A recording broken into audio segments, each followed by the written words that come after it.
La quarta commissione consiliare ha votato con parere favorevole la proposta di bilancio di previsione 24-26. La documentazione esaminata ha avuto il benestare della stessa.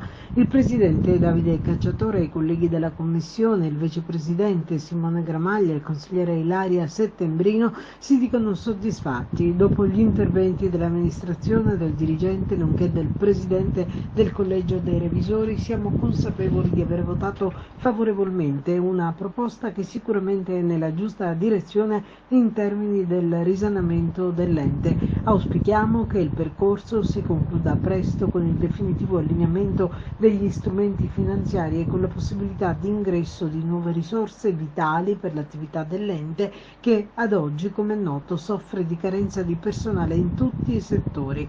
La proposta, pervenutaci in tempo utile, dicono, rispetto al passato, ha dato la possibilità ai consiglieri di espletare le funzioni di controllo e indirizzo dello strumento finanziario. Difatti, dopo oltre un decennio è stato possibile confrontarsi attivamente sull'argomento.